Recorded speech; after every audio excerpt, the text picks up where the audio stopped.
Good morning guys. So meron pala tayo nakaschedule na paglinis ng ating poultry building.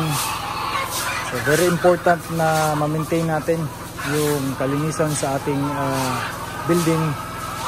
So unang-una, ini-sprayhan nila ng tubig yung ilalim ng poultry buildings. Tapos sinusundan ito ng pagwalis ng ating mga poultry boys. So yan, sobrang linis na ng ating sahig sa ilalim ng mga cages. Yan yung ating mga poultry boys na naglilinis ng ilalim.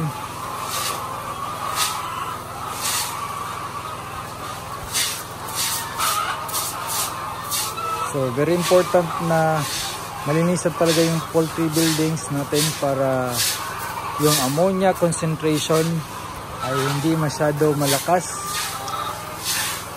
Dahil kapag malakas yung build up ng ammonia sa ating mga poultry buildings ay malaki yung chances na magkakasakit yung ating mga manok.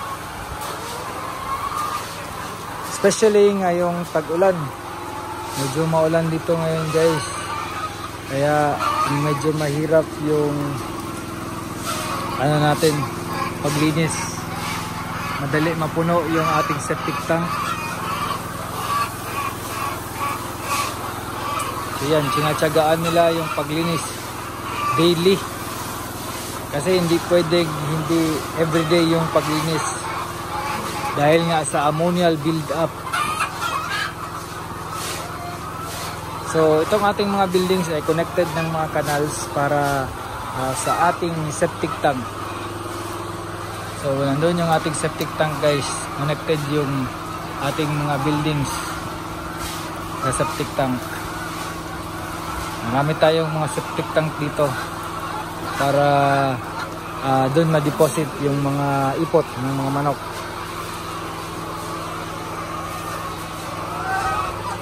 So everyday iba-ibang building yung nililinisan para ma-maintain talaga yung mababang level ng ammonia sa building. So guys, may mga nagsasabi na baka mas stress daw yung mga manok natin during cleaning ng ating building.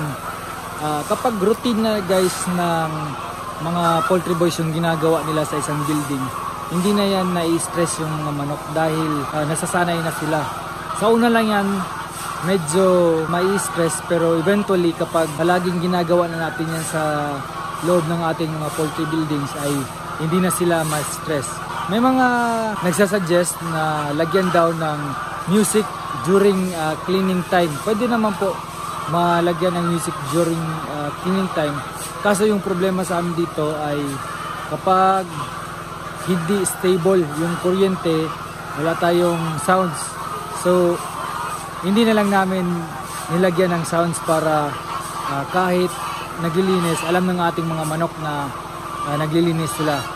And then kailangan din na yung mga tao, if possible, hindi pa iba-iba yung naglilinis kasi palaging kasi naninibago yung mga manok sa boses ng tao, sa scent ng tao, sa kulay ng damit ng mga tao, and then sa actions ng mga tao. So medyo naano yung mga manok, medyo na-i-stress kapag hindi familiar sa kanila yung mga taong naglilinis. So dapat mga regular na tao yung palinisin talaga. May mga nagsasabi din na medyo magastos daw kapag ganitong style ng paglinis yung gawin namin, kasi usually guys yung mga poultry farms ay naka-hanger type yan sila, no? Elevated type na building. So twice or once a month lang yan naglilinis, ini-scrape lang yung mga ipot sa ilalim. So since kami ay ground level yung aming type of building, ganito yung style ng paglinis namin. Sinasabi ng iba na mas magastos daw yung paraan ng paglinis namin. Pero sabi ko naman, sa nagal-tagal ng aming routine na ginagawa dito sa pag-compute namin ng aming water consumption, ay mas mura compared sa hindi daily yung paglinis, nagkakasakit ang mga manok. Mas nagagastusan tayo sa treatment procedures na ginagawa kumpara sa water bill natin dito sa poultry. Aside sa mga walis ay pinapala din nila yung mga nakukuhang buhangin. Kasi itong mga layer feeds natin guys, meron yung high calcium content, mataas na quantity ng buhangin yung nakukuha kapag naglilinis yung ating mga poultry boys. So isa yan sa challenge natin guys, dahil napupuno kaagad ang ating septic tank dahil sa mga buhangin. So pinapakuha natin yung mga buhangin.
So guys, sobrang ulan dito sa amin ngayon. And then brown out pa talaga, kaya nagji-genset tayo. So patuloy pa rin yung routine natin dito sa poultry kahit anong panahon, no, para ma-maintain talaga natin yung magandang production at the same time yung health ng ating mga alaga. So wag natin guys na wag nating baliwalain yung kalinisan sa ating poultry building, dahil dito nagdetermine yung ating production. So kahit ano pang weather condition, kahit ano pa yung challenges, kahit ano pa yung mga problema na kinakaharap natin sa poultry, kailangan ma-maintain natin yung ating routine. So upon checking kanina ay okay naman yung condition ng lahat ng mga manok. Yung inaalala ko lang guys, yung septic tank natin na baka madaling mapuno na naman, kailangan na naman natin i-pump out yung mga excess water dahil tag-ulan, yung ulan ay pumapasok sa septic tank, kaya baka malignitan na naman yung paglinis. Pero i-try natin i-fix yan at yung regular na paglinis ay masunod talaga. May nilagay pala tayong mga supplements guys sa ating layer building 1.